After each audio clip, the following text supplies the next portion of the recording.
Transformation लाने के लिए जो नई स्कीम लॉन्च की है अग्निपथ, इस स्कीम के बारे में और पर्दा उठाते हुए सेंट्रल कमांड के commander in chief lieutenant colonel Yogendra Dhimri ने बताया कि किस तरीके से ये स्कीम जो है वो सेना के अंदर बड़े बदलाव लाने जा रही है। इसमें 10वीं और 12वीं पास युवा जो हैं वो भर्ती हो सकेंगे। 17 साल से 21 साल तक की इनकी औसत आयु होगी, जहां पे ये इस प्रक्रिया के तहत भर्ती हो पाएंगे। भारतीय फौज में सैनिक के रूप में इनकी भर्ती करी जाएगी और ये 4 साल तक के लिए भारतीय सेना को अपनी सेवाएं देंगे। इनमें से 75% लोग जो हैं वो 4 साल बाद रिटायर कर दिए जाएंगे और जो 25% शेष हैं उनके लिए अलग से भर्ती प्रक्रिया के तहत सेना के अंदर उनको एब्जॉर्ब किया जाएगा। इससे जो भारतीय सेना की अभी औसत आयु हमारी है 32 से 36 साल के करीब है, उसमें बदलाव देखने को मिलेगा और हमारी सेना और ज्यादा जवान दिखाई पड़ेगी, क्योंकि इन अग्निवीरों के आने के बाद भारतीय सेना की औसत आयु 24 से 26 वर्ष के करीब हो जाएगी।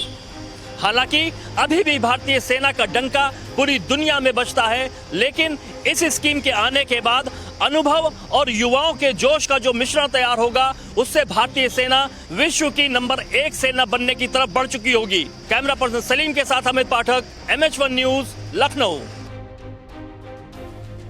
महाराष्ट्र के मंत्री और मुख्यमंत्री उद्धव ठाकरे के बेटे आदित्य ठाकरे पहुंचे अयोध्या। वो सबसे पहले इस्कॉन मंदिर गए, उसके बाद उन्होंने हनुमानगढ़ी का रुख किया और यहाँ पर हनुमान जी के दर्शन किए। साथ ही साथ में रामलला के भी दर्शन किए और सरयू आरती में भी शिरकत किया। एक प्रेस कॉन्फ्रेंस के दौरान उन्होंने बताया कि ये हमारी राजनीतिक यात्रा नहीं है, बल्कि पूरी तरीके से धार्मिक यात्रा है।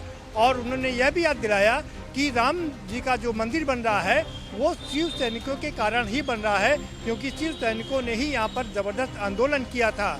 और इसके साथ साथ उन्होंने ये भी बताया कि ये जो मंदिर बन रहा है उसका सारा श्रेय कोर्ट को जाना चाहिए, क्योंकि कोर्ट के आदेश के बाद में ये मंदिर बन रहा है। इस बीच सांसद संजय राउत और खुद आदित्य ठाकरे बार बार ये कहते हुए बचते रहे कि ये कोई राजनीतिक यात्रा है, लेकिन जब कोई नेता कहीं जाए और उसमें राजनीति ना हो तो ऐसा हो ही नहीं सकता। दरअसल शिवसेना उत्तर प्रदेश में भारतीय जनता पार्टी को टक्कर देने के मूड में है।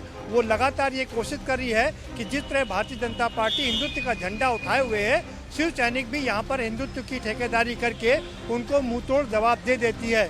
और इसी बीच में एक बड़ा मामला हुआ महाराष्ट्र में, जब महाराष्ट्र में प्रधानमंत्री ने यात्रा किया और इस यात्रा में उद्धव ठाकरे के साथ जब आदित्य ठाकरे बैठे हुए थे तो उन्हें उनकी गाड़ी से उतरने के लिए कहा गया।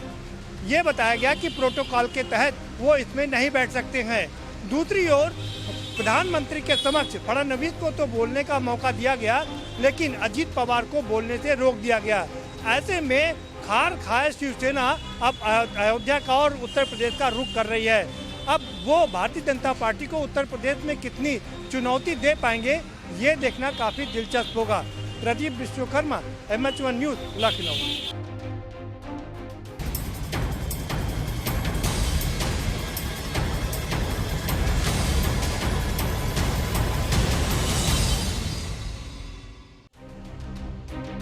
आज ऐतिहासिक एक काम जो है पंजाब के जालंधर के निवासियों के लिए, NRI निवासियों के लिए जो है वो किया गया है। भगवंत मान की ओर से एक बहुत बड़ा तोहफा जो है यात्रियों के लिए, वो NRI यात्रियों के लिए वो दिया गया है। यहाँ से आज बसें हैं जो हरी झंडी दिखाकर भगवंत मान जी की ओर से रवाना की गई हैं। दिल्ली के सुप्रीमो खुद यहाँ पर आकर उन्होंने हरी झंडी जो दिल्ली एयरपोर्ट के लिए बसों को दी है। सो आज हम यही जालंधर के बस स्टैंड में मौजूद है। सबसे पहले बात करें कि अगर उन्होंने यहाँ पहुँचते ही यहाँ जो ग्राउंड में एक आपको प्रतिमा पीछे जो नज़र आ रही है वो आप देख सकते हैं, शहीद आज़म की जो प्रतिमा आप देख रहे हैं। सबसे पहले उन्होंने यहाँ पर आकर उनको प्रणाम किया और उनकी प्रतिमा को जो है वो फूलमाला भेंट की है। और उसके बाद स्टेज पर उन्होंने अपनी हर एक वो बात जो उन्होंने इलेक्शन के दौरान उन्होंने कही थी, जिस वक्त इलेक्शन शुरू हो रहे थे, इलेक्शन में जीत किस तरह से मिलती है और जीत को हासिल करने के बाद बहुत बड़ी ऐतिहासिक वो भी जीत थी। जीत हासिल करने के बाद उन्होंने जो एक अपने फैसले लिए थे, उस दौरान उन्होंने ये कहा था कि हम जो है वो पंजाब के लिए कुछ ऐसे काम करेंगे जो पंजाब के निवासियों ने सोचा भी नहीं होगा। सबसे बड़े बड़े काम उन्होंने जो अभी तक वो ऐतिहासिक फैसले किए हैं, उनमें से एक ऐतिहासिक फैसला है कि ये भी जो आज उन्होंने पूरा किया है। और उन्होंने स्टेज पर खड़े होकर ये बात बिल्कुल दोहराई भी है कि इलेक्शन के समय में उन्होंने ये जनता से जो है वो वादा किया था कि हम जो है दिल्ली एयरपोर्ट के लिए जो बसेस हैं वो यहाँ से दोबारा से वो सर्विस वो यहाँ से रवाना करने के लिए ज़रूर शुरू करेंगे। सो आज उन्होंने ये चीज़ है जो वो करके दिखाई। हालांकि बात हो रही थी कि जो 92 जो MLAs हैं वो सभी यहाँ पर इकट्ठे होंगे, लेकिन कल दोपहर को इस चीज़ का जो है फैसला उसको रद्द कर दिया गया कि सभी जो MLAs हैं वो यहाँ पर नहीं आएंगे। सो जितने MLAs यहाँ पर पहुँचे हैं उनमें से मेन जो MLA उन्होंने जिनको इजाज़त दी वही यहाँ पर पहुँचे और उसके बाद उन्होंने अपना जो है ये पूरे कार्यक्रम को समागम को उन्होंने आगे बढ़ाया और उसके बाद जो लोगों के बीच में उन्होंने खड़े होकर लोगों से बातचीत की और जिन लोगों की बुकिंग्स थी उन लोगों को हरी झंडी दिखाकर बस में यहां से रवाना कर दिया। जालंधर से निशा शर्मा की MH1 प्राइम के लिए रिपोर्ट।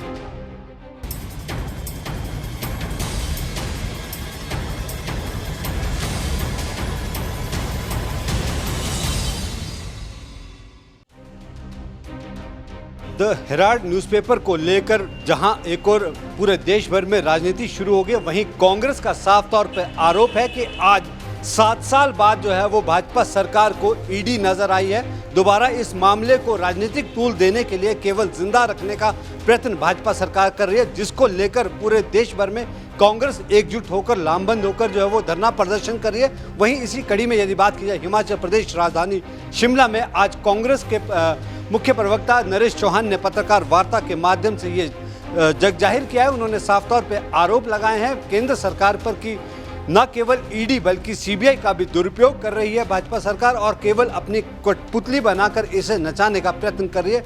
वहीं नरेश चौहान ने साफ तौर पे कहा है कि जितना भी चाहे भाजपा सरकार कांग्रेस कार्यकर्ताओं को हताश करने का प्रयत्न करे, लेकिन वहीं यदि बात की जाए जिस तरह से यहाँ पर ईडी का मामला उठाकर जो है वो कहीं ना कहीं कांग्रेस को दबाने का प्रयत्न कर रही है, लेकिन वहीं कहीं ना कहीं कांग्रेस लामबंद होते हुए जो है वो आने वाले समय में सड़कों पे उतरेगी। और उनका साफ तौर पे कहना है कि कल शिमला मुख्यालय से जो है वो यहाँ से रैली निकाली जाएगी जो कि राजभवन तक जाएगी और राजभवन में राज्यपाल को ज्ञापन देकर ये बात की जाएगी कि किस तरह से जो है ईडी का दुरुपयोग किया जा रहा है। और इसी के साथ अगर अगली कड़ी की बात की जाए तो परसों जो है वो तमाम जिला मुख्यालयों पर जो है वो धरना प्रदर्शन किए जाएंगे और लोगों को जो भाजपा सरकार की कुरीतियां हैं उसको लेकर जग जाहिर किया जाएगा।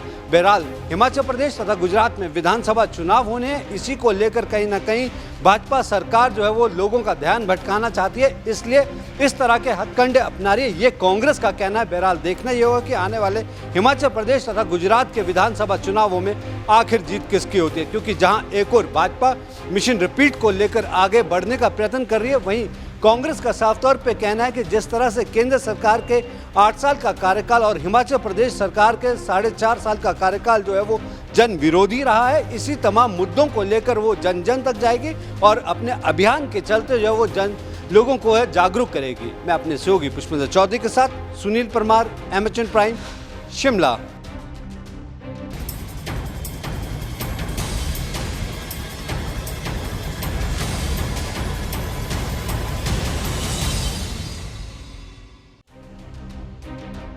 करनाल में एक बार फिर से कोरोना के मामले बढ़ना शुरू हो चुके हैं। बात करें तो आज भी जिले में 4 कोरोना के नए मामले सामने आए हैं। वहीं बात करें तो अब जिले में एक्टिव केसों की संख्या 16 पहुंच चुकी है। हालांकि बीते दिनों करनाल में सिर्फ एक केस कोरोना का रह गया था, लेकिन अब पिछले कुछ दिनों से फिर से एक बार कोरोना अपने पांव करनाल में पसारने लग गया है। कुछ राज्यों में लगातार जिस तरह से कोरोना के मामले बढ़ गए हैं, उसके बाद कहीं ना कहीं उन राज्यों के स्वास्थ्य विभाग की चिंताएं जहां बढ़ गई हैं, अब कहीं ना कहीं जिस तरह से करनाल समेत अन्य कई जिलों में कोरोना के मामले बढ़ रहे हैं, उसके बाद स्वास्थ्य विभाग की चिंताएं जरूर बढ़ चुकी हैं। बात अगर करनाल की करें तो करनाल में स्वास्थ्य विभाग द्वारा भी जो है सैंपलिंग को तेज किया गया है। पिछले 24 घंटों में 551 लोगों के सैंपल लिए गए हैं। करनाल से MH1 न्यूज़ के लिए कमल की रिपोर्ट। कुल कुलदीप बिश्नोई को कांग्रेस पार्टी से बर्खास्त करने के बाद अब उनके कार्यकर्ताओं ने होर्डिंग लगाने शुरू कर दिए हैं और उस होर्डिंग में कांग्रेस के जो बड़े नेता हैं उनकी फोटो उससे गायब हो चुकी है। कार्यकर्ता यह संदेश देना चाहते हैं कि कुलदीप बिश्नोई को कांग्रेस से बेशक से बर्खास्त कर दिया, लेकिन कुलदीप बिश्नोई उनके दिलों में बसते हैं और कुलदीप बिश्नोई के फोटो के साथ ही चौधरी भजनलाल का फोटो उस होर्डिंग में लगा हुआ है, लेकिन किसी भी बड़े कांग्रेस नेता का उसमें कोई भी फोटो नहीं है। इस तरह के होर्डिंग अब हिसार से शुरू होकर के विभिन्न जगह पर लगाए जाने शुरू हो चुके हैं। आपको बता दें कि राज्यसभा के चुनाव में कुलदीप बिश्नोई ने कांग्रेस को वोट ना देकर के निर्दलीय प्रत्याशी कार्तिकेय शर्मा को अपना वोट दिया था, जिसको लेकर के कांग्रेस के बड़ा नेता खफा थे, क्योंकि कांग्रेस के जो उम्मीदवार थे अजय माकन वो इस चुनाव में हार चुके थे और उसी को लेकर के कांग्रेस पार्टी ने कुलदीप बिश्नोई को बर्खास्त कर दिया था। MH1 के न्यूज के लिए लाडवा से विजय कंबोज। फरीदाबाद के गदपुरी टोल को लेकर के आज कमेटी के लोगों की अहम बैठक हुई। इस बैठक में कमेटी के तमाम मौजूदा अधिकारियों के साथ साथ जो है अन्य कमेटी के जो लोग भी वो मौजूद रहे। इसके साथ साथ जो ट्यूब कंपनी के अधिकारी हैं वो भी इस जो है बैठक में शामिल रहे। और साफ तौर पर इस बार की जो बैठक थी वो अहम इसलिए रही क्योंकि इस बैठक में जितने भी मुद्दे जो है कमेटी द्वारा ट्यूब कंपनी के अधिकारियों के सामने रखे गए थे उनमें से ज़्यादातर मुद्दों पर जो है सहमति दोनों पक्षों की बन चुकी है। ऐसे में साफ जाहिर है कि कहीं ना कहीं जो बीच का रास्ता है वो जल्द ही निकल करके सामने आ सकता है और जल्द ही जो गदपुरी टोल है वो चालू हो सकता है। हालांकि अभी भी कुछ मुद्दों पर जो है अभी सहमति नहीं बन पाई है। इसको लेकर के जो मीटिंग है वो कहीं ना कहीं एक बार कल फिर से जो है मीटिंग रखी जाएगी तमाम अधिकारियों के साथ, क्योंकि साफ तौर पर ट्यूब कंपनी के अधिकारियों का कहना है कि इस जो नए मुद्दे जो निकल करके आए हैं सामने उनको लेकर के जो है उच्च अधिकारियों से बात करके इस पर जब तभी जा करके जो है कोई सहमति बनाई जाएगी। इससे साफ जाएगा कहीं ना कहीं जो गदपुरी टोल कमेटी के जो लोग हैं उनका कहना है कि जो कल और जो एक और मीटिंग होने वाली है उस मीटिंग में साफ तौर पर फाइनल हो पाएगा कि आखिर जो टोल है वो आगे किस नीति में जाएगा। फरीदाबाद से MH1 प्राइम के लिए मुकेश राजपूत।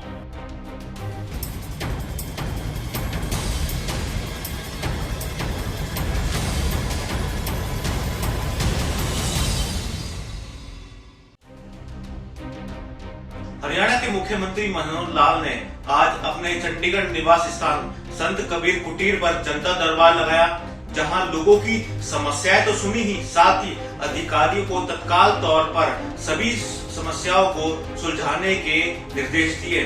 वहीं मुख्यमंत्री ने कहा कि समाज के अंतिम और वंचित लोगों तक सभी सुविधाएं पहुंचाई जाएगी और समस्याएं दूर की जाएगी।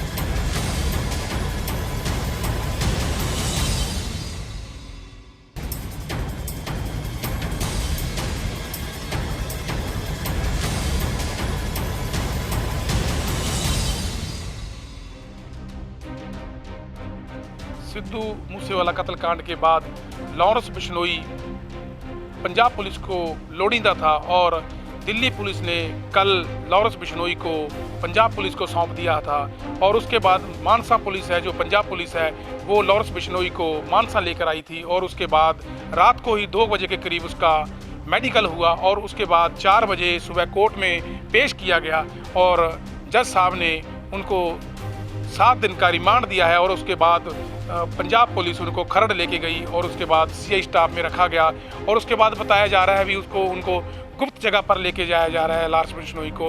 और उसके चलते ही आज मानसा में 3 गैंगस्टर जिनका रिमांड पहले 4 दिन का था, आज जज साहब ने उनका रिमांड 7 दिन का दे दिया है और उनसे अहम खुलासे होने की उम्मीद है। जैसे लॉरेंस बिश्नोई है जो उनसे भी अहम खुलासे होने की उम्मीद है। अभी कौन कौन इस कत्लकांड में जुड़ा है, कहां से हथियार आए हैं, पूरा ये अहम खुलासे होने का शक है।